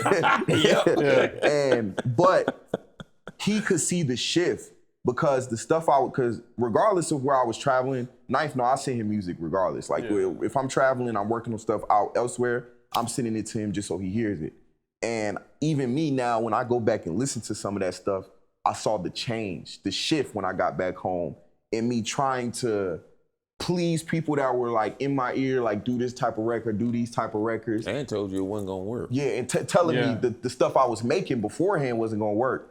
And then getting back home and being like, yo, let me shut down everything and just do what's real to me and how it felt. You know what I mean? And I just felt real. And even before that, I don't know if you remember, there was one joint I made the beat for where I sent it to you and was like, yo, this sounds like you. It was like when I got home before we started working on the album. And I was just like, oh, okay, I see. Yeah. You know what I mean? Like, yeah. And for you, how is that like, being mentor, business partner, and a creative partner to Reuben throughout like the whole creation of the album and having to like take him in when he's at a vulnerable state? Like, are those like, how is it like shifting between those mindsets? I mean, artists are so genius, bro. Like, very genius. They're so genius that a lot of artists, not sitting this in the room, but just artists, period, it's like sensory overload sometimes. Yeah. And it's up to you as a producer and executive producer, like, all right, let's bring all this in and let's make this make sense to everybody. Yeah. You have a lot of ideas and what you want to do, but this has to make sense to the consumer. And so that's kind of was the maturation of him. Because again, he is young. He got people in his ear. He's saying this. people telling him, man, don't nobody want to hear that old boom bap. Whatever people say. Yeah. Don't nobody, I mean, you know, man, you know. He You got to said, make stuff that sound younger. younger, and, you know, I don't think we use a song. No, we didn't use a song, but we got a song called Give Me the Light. And he was like, you know, people in my ear about the Dream Merchant, all that nigga do is soul. You know, and whatever. Like you know that line. Yeah. What's how the line go? I do. It's something like that. It's like they telling me about the Dream Merchant. Now that nigga do his soul, and the soul is what he kept. Hollywood is not home, but that's home he never left. That's right. And I'm like, that's the thing about it. And so we got on the phone one night. We talked for like 3 hours on the phone. I said, man, just come home and let's just figure it out. So we came home. We figured it out. And it's tough. You know what I mean? Yeah. It's tough trying to, because we're in a couple of tug of wars.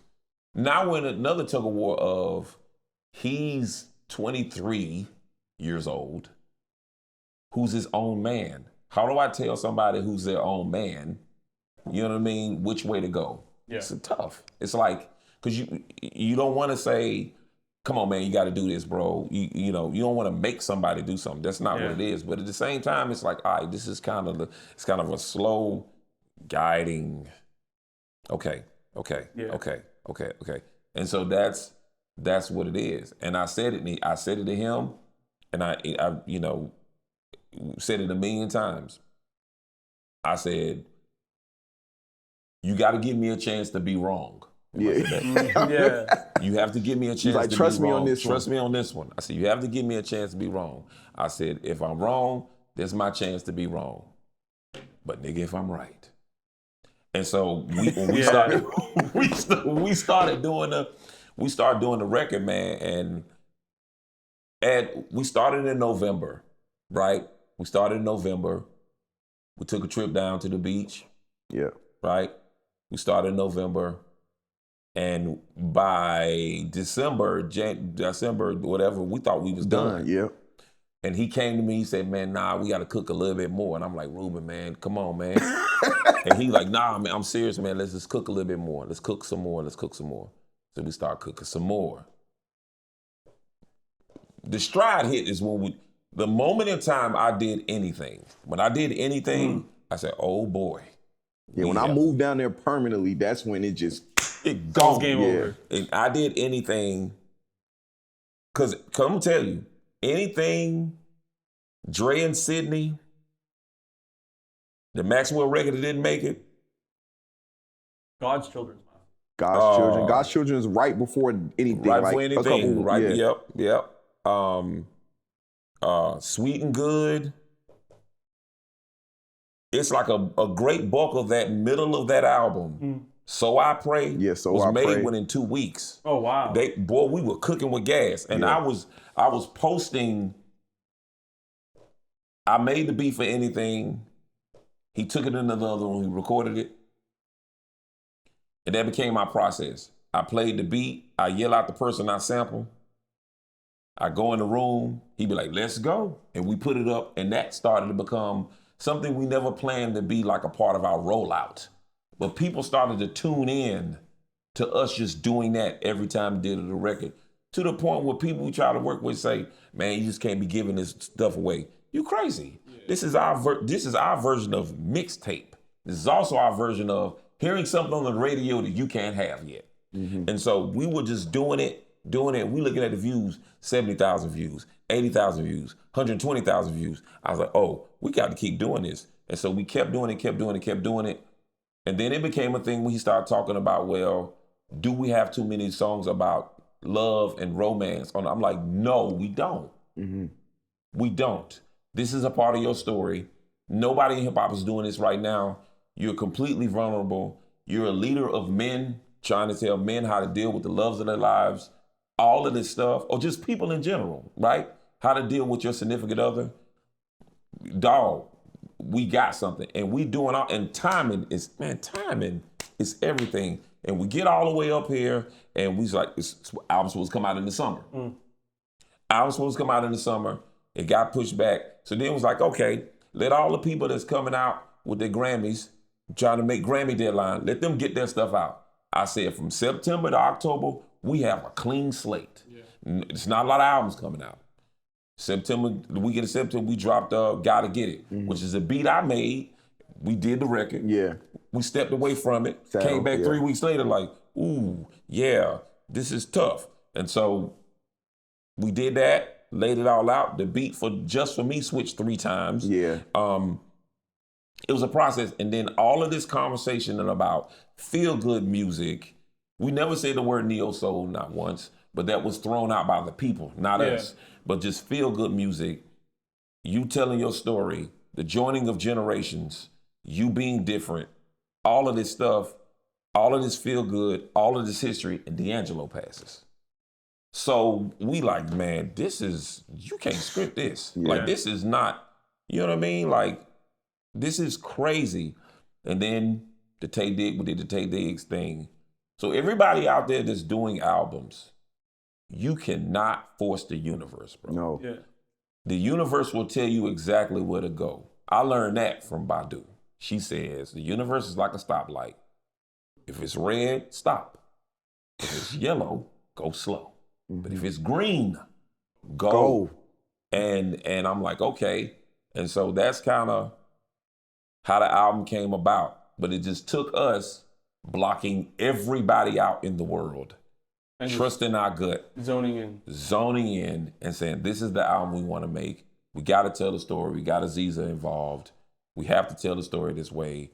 Nobody's doing it on this level of platform. Watch what happens. And ever since then. And you also had to meet him where he was at the time. Yeah, for sure. Him was falling in love. Yeah. So I had to meet him there. You know what I mean? I mean, it's the truth. Because nobody, again, everybody is kind of afraid to go that way. Yeah. I grew up in an era of hip hop that we had records about. We had Around the Way Girl and Brown Skin Lady and all of these records that, you know, talked about how they love their girl. You know what I mean? Yeah. And so he decided to lean in for that. He decided to really lean in. Because for me, New Edition was my guide to how to deal with, you know what I mean? Who's the guide now? You don't have no guide. We got guys, but they ain't the right guides. Yeah. You know what I mean? But he coming with some grown man as age 24 years old. And there's a lot of women listening to this album, man. Because the way it feels, the way it sounds. There's like a very organic. Man. I just love to see women just passing it around like, I gave this album to 5 people today. I put this album in the girls group chat. We love it. Great. Yeah. That's what we kind of hoped that would happen. A girl told me, she texted me, she was like, this is my album of the year because when I first listened to it, me and my dad listened to it together and we both were like in awe. Yeah. Like, you know, she's in awe from, you know, the love records and the content, but then he's in awe because of the connectivity of the samples. But then also him saying like, yo, this is a breath of fresh air. Yeah. And then another girl tweeted the other day, she was like, Reuben Vincent 9th album is like a cold water at 2 a.m. in the morning when you wake up from sleep and stuff like that. Like it's refreshing. Yeah, you know what I mean? Man. So it's been a magical ride. If there's one thing you want people to come out the album with, what is it? Honestly, some of the stuff he said, like I think one big thing for me is especially young men not being afraid to be vulnerable for your relationships, but also what you're going through. I was talking to somebody the other day and it was like, man, I love how honest you were on this album. You know, even in the moments where you're being braggadocious. He's like, Gotta Get It is a braggadocious song, but he's like, you're being vulnerable. Like I could have went even to All Good is like super yeah, exactly. And I think vulnerability is strength is a big thing for me, and authenticity. You know what I mean? I think my biggest proof was, and honestly, I'm gonna be real, like all the naysayers who told me the stuff I was doing wasn't going to work, the type of content I was making isn't going to work, the lyrics is you're too young to be talking about certain things. Yeah. Like I wanted to shut all of that up because it's not me doing a facade, or it would be different if I was like faking like this is who I am, but this is who I am to my core. So when you be yourself and you truly be yourself at 100%, watch what it does for you. You know what I mean? So absolutely. I mean, I just like the fact, and I hope people keep doing it. Just keep sharing it, man. Yeah. Without any quote unquote IG propaganda, TikTok propaganda. I like it because something went viral. Nah, like people have been sharing this album on their own, bro. They have been passing it around. I can't wait to see how people. I know it's gonna be the talk come Thanksgiving. I know it. 100%. Like, what's out, y'all? You ain't heard that such and such. Yeah. Like that, and it's gonna be something you can play Yeah. at Thanksgiving because of the sound of it. You know what I mean? And what he's talking about. It's just, I just hope it continues to affect both generations. We had the listening session in DC, and it was 50-year-olds and 20-year-olds in there. Fire. Last time, I can't remember the last time we had a rap album to do that. They're comfortably in a room together. Merging the generations. Merging the generation together. Not a 20-year-old trying to be on some 90s stuff, and not a 50-year-old trying to be on some young whatever. We both love the album for these reasons. And I just hope people just keep sharing it, man, because people are sharing the life out of this album. Yeah, I've seen, man, the organic growth around it is crazy. Yeah. One thing I want to ask, I'm going to selfishly ask this before we close. A lot of people ask you about Duckworth, but I want to know about Rain. About what? Rain, Mac Miller. Oh! That's one with Vince Staples on it, ain't it? Yeah. Okay, let me tell you that story real quick. Mac was on, rest in peace, Mac Miller. He was on tour in Raleigh, and he came by the studio. And when he came by the studio, he brought this kid to the studio, man, that just wouldn't shut up, man. Like, he just asked me all these questions about Kanye and what I think and blah, blah, blah. It was a question after question after question after, and I don't mind answering questions. But this kid, man, would not be quiet or nothing. He just talk. Man, what's this, man? What do you think about such and such? Well, I think such and such. I mean, talking. Yeah. As soon as he came in there. So it was time to record a song, and I had this beat, we recorded the joint.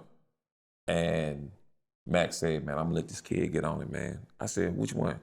My man right here. I said, the one that talk too much? The one that doing all the talking? He been talking? He said, nah, man, he just nervous, man. Like, he just nervous. He's so excited to meet you, bro. He just nervous, and he really wanted to get in the booth and show you what he can do, blah, blah. And Max said he about to be one of the next ones. And that was Vince Staples. And to see Vince from where it's insane. To see Vince where he is now, I'm 1,000% proud of that dude.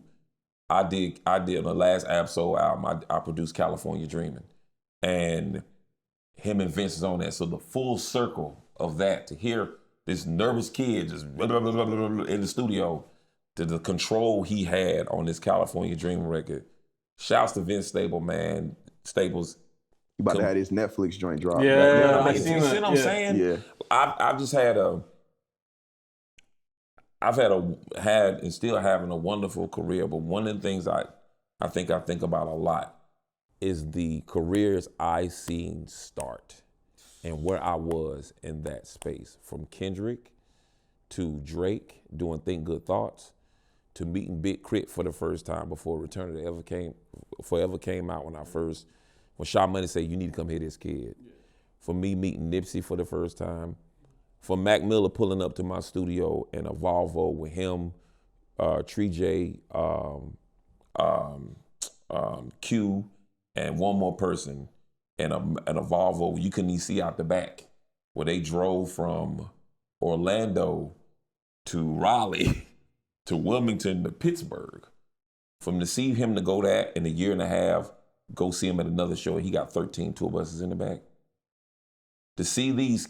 I even remember in the Wonder Years, Cole was talking about how he used to stand outside my truck. And watch you play beats and stuff. Watch you say beats before when he's running with the crew Bomb Shelter from Fayetteville. To see this next, for me and Wale doing Back to the Feature. Big Sean. For him, for a kid that went to Duke named Mike Posner, bring a kid to the studio, and we're working on Back to the Feature, and he put this kid, and the kid took all night to write a verse. He said, man, I'm going to write this verse and I'm going to go talk to Atlantic about my deal. And that kid was Big Sean. Like, crazy. To see all of these young ones to come up, man, and just watch them go from just being this rapper to this generational pillar. For me to see that, man, for me to buy a mixtape from a dude in South Philly, man. He tried to sell it to me for $10. I bought it for $20. And I said, man, what's your name, man? He said, Meek Mill. Like, I got these stories for days, bro. Like, And now Reuben. Yeah, and to even add to what you're about to say is crazy because I remember the first time I walked in Night Studio when I was 13. And mind you, all the names he named were already like, by the time I walked in the studio, they were huge, they were gone. But I remember walking in there and I'm like, dang, this the booth Mac Miller recorded in. Dang, this the booth Kendrick walked in and being like, dang, one day maybe I could possibly. So to see now where, you know, he was already a pioneer then, but now they're pioneers in their own right and he helped, you know, help them early in their career. And now, you know, it's crazy. Full circle, So I think that's a beautiful way to end this. Yeah. I appreciate y'all for pulling up. Thank you, man. But yeah, appreciate the talk. Appreciate you, bro. Yeah. Yes, sir. Man. Yes, sir.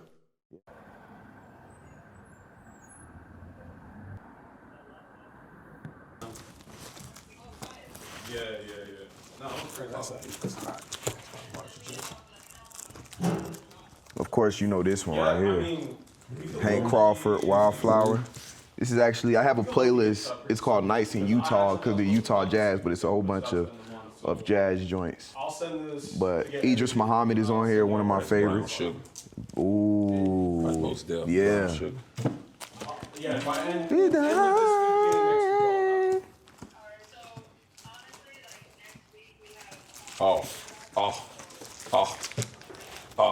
What's that one? Yeah, that's fine. We can do the week after. It doesn't matter. You know, there's a Leon Thomas at this time, but this is the original Leon Thomas. You know what I mean? Bro, Heather's grandfather played in the band with this dude. Damn. Damn. She ain't even Know that. Oh, they have Mr. Blue. Roy Ayers. Yeah. Some heat up in here, buddy. Yeah. Oh, is that? I wonder. And I Okay, Let me see what's in the hip hop real quick. Okay, they got. I see this down here, right here. See that?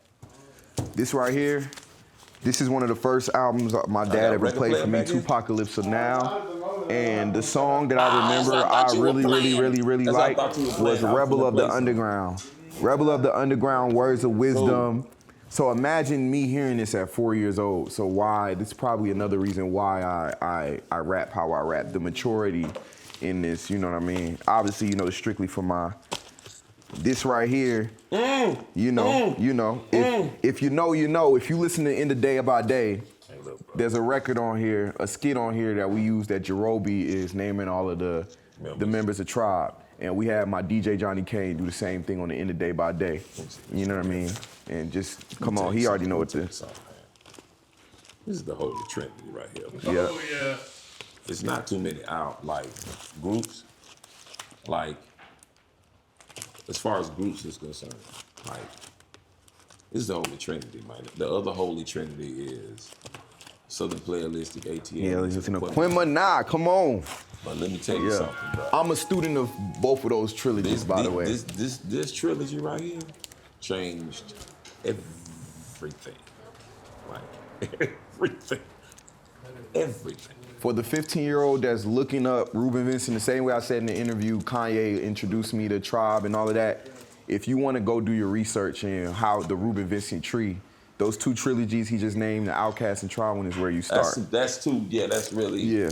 Yeah. And then let me shout out my homie Hold Up, because we did a record that did not make the album. I just saw where his thing go. I mean, Brown Sugar, Voodoo, and Black Messiah. That's another trilogy. Yeah, that's another trilogy. Yep. Let me see. Hold up.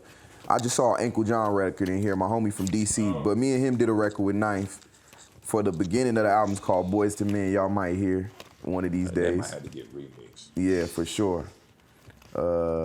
This is another album that raised me. Yeah. Let me see. Yeah. Come on with it. Let's see. Yeah, that's definitely influenced this album. Yeah. He did, for sure. For sure.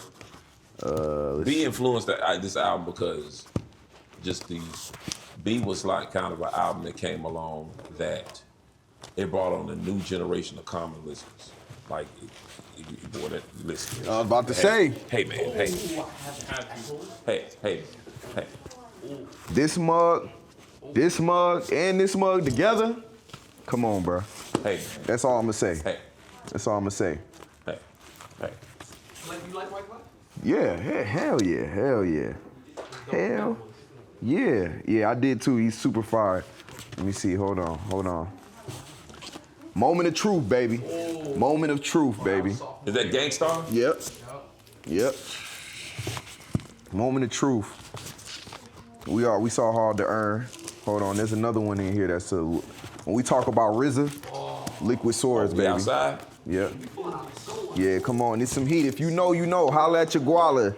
This guy raised me as well. This is another Trinity, Holy Trinity. If we had Section 80, What's this that? is another trilogy Yes, that raised your boy. Section 80. You know, another trilogy that raised your boy. College dropout, late registration, and graduation.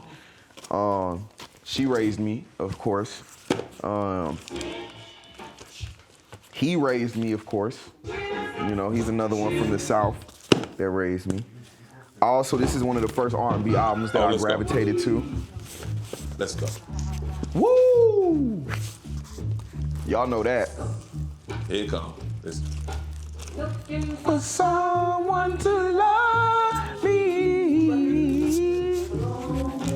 I'm looking for someone. Watch. Food classic.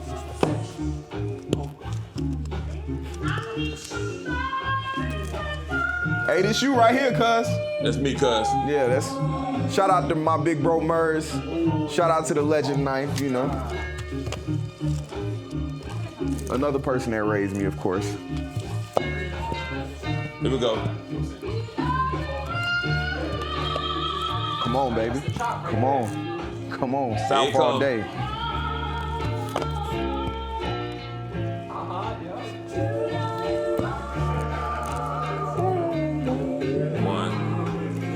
Ghostface.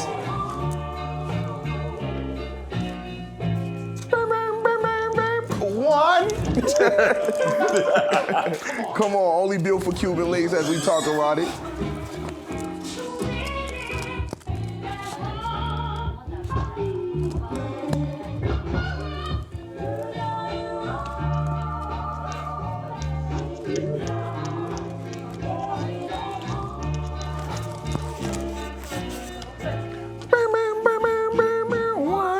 Oh, God. You on this one too, cuz. Malibu, shout out to Anderson Paak. Is that like 2016? Facts, yep, 2016 for surely.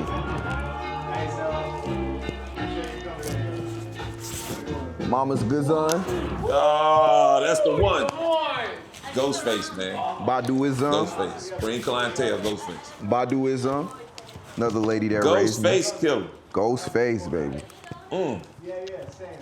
That's some samples. When we talk about R&B, yeah, hey, now look, listen. man, Argue, debate your cable man, okay? Debate your cable man, any cable provider that you have. I'm gonna say this, and people ain't gonna like what I'm about to say, but I'm about to say. There's not been an R&B album since this release of this album that has beat this album. No. I don't care what you say. I don't care what you name. This is the one, bro. This is November 29th, 1994. Listen to what I'm telling you, bro.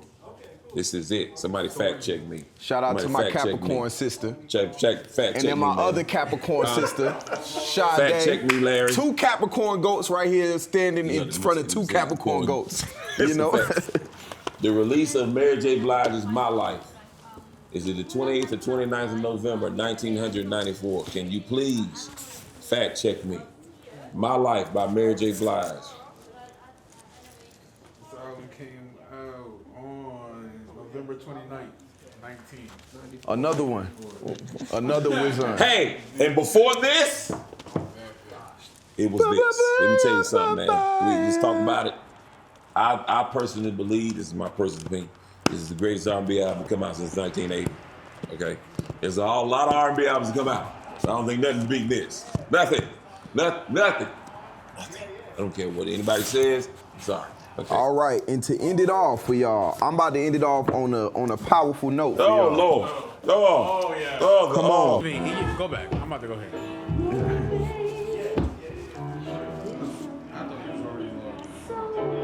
Hold on, I got you. Kanye West, man.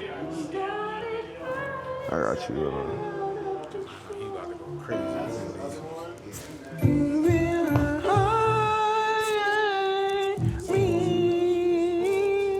Boom, boom, boom, boom, boom, boom, boom, boom, boom.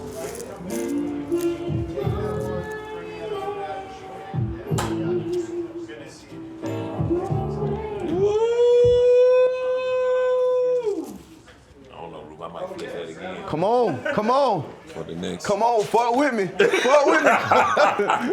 We're working on the next one. I might reflip it. Got Kanye West. Let's see.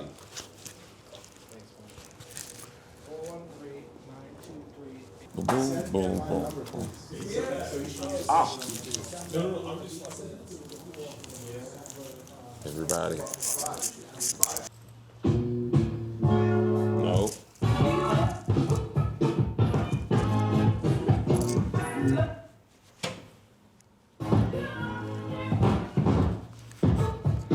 You become an old man, you can't see. Uh-oh.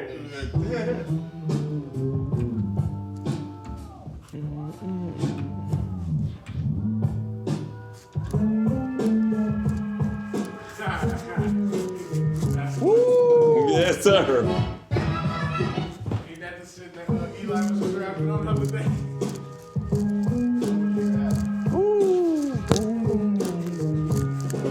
That's it. That's it. All you had That's to use. Boom, boom, boom. Boy, boom. he looked up. Ow. What a loop. That shit's crazy. Yo, man. What a loop. What a loop. Man. God. Man, what? Exy, passion, and pain, man. Cash and Nolly trying to go here at 6. Huh? They trying to go here at 6. Who? Nolly, Cash. Cash just text. Till I got something to do. Oh, you got something. Okay. There's a few more things over here too that just came in. Oh, is it? You going to the next part, right? No, sir. You not? No, sir. He gon' damn do it. Ruben, I'm gonna need y'all here like 15 minutes. Okay, that's cool. Yeah. We'll be out of here, We buddy. both bounce by We now. all got out this. Nah, not yet. We was supposed to do it last week, but it was like a lot. Nah, she got to do something serious, so I'm just, going solo.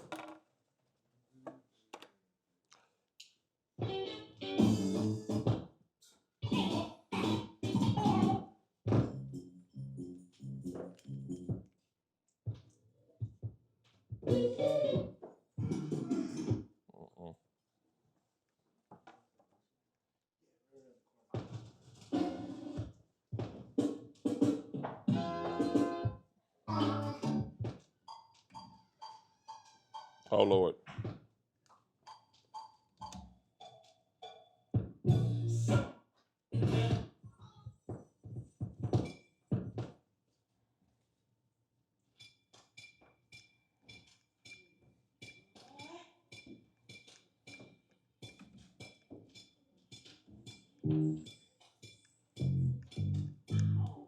Jesus.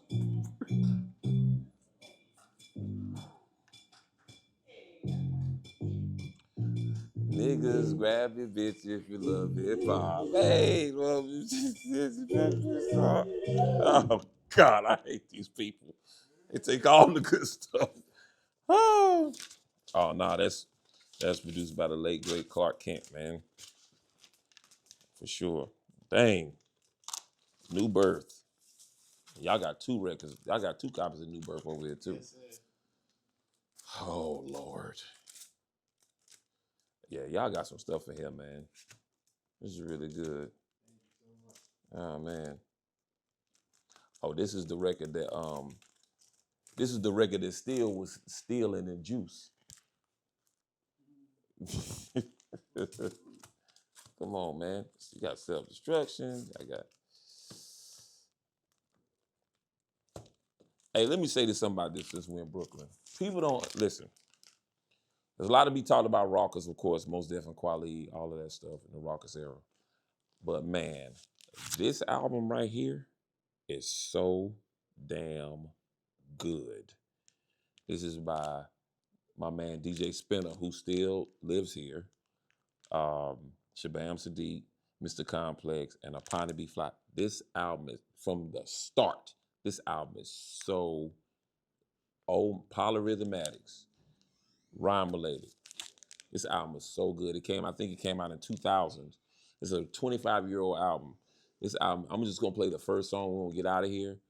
But this album is so like completely produced by DJ Spinner.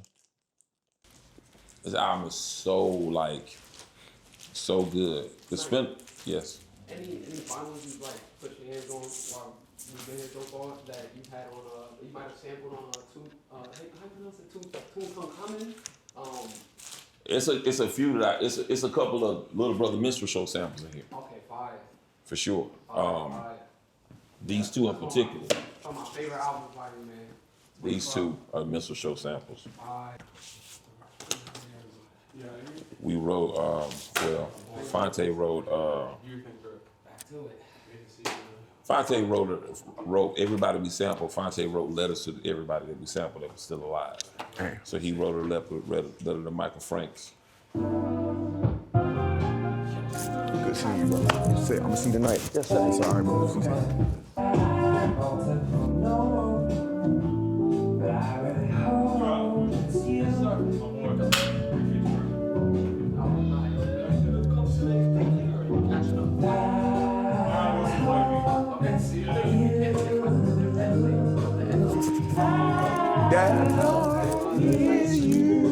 Damn, that's one of my favorite songs on the album.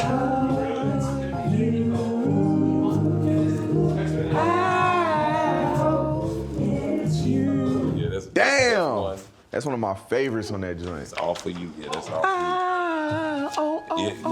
You. You.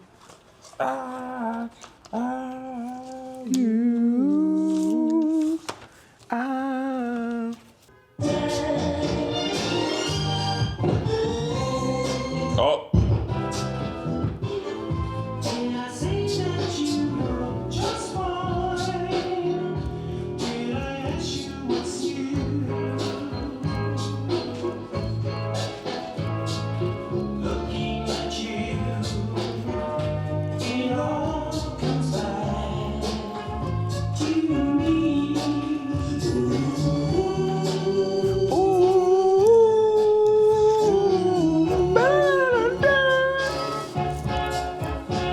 Damn. Here you go.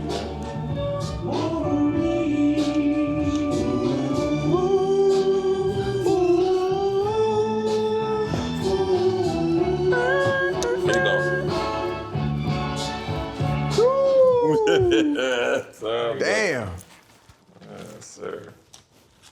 Sheesh. And please, man, if you have never heard this album, this is Polyrhythmatic. You heard this album before? Yeah, man. I haven't. You haven't? No. No, it starts off What's it called? rhyme related. I can't believe it's on.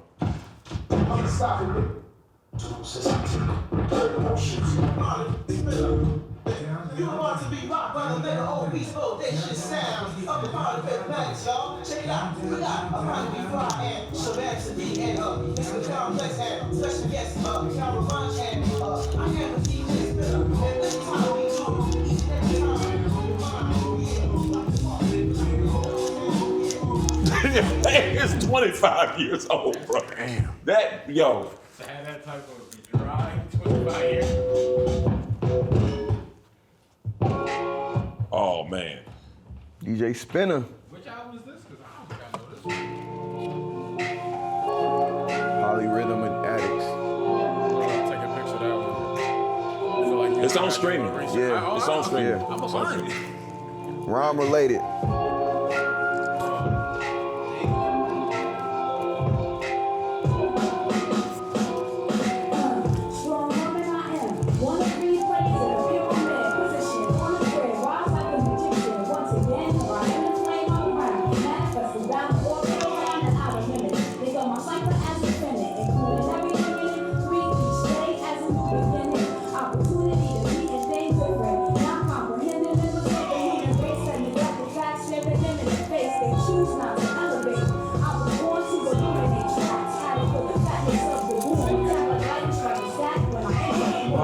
Polyrhythmatics with the big fat O.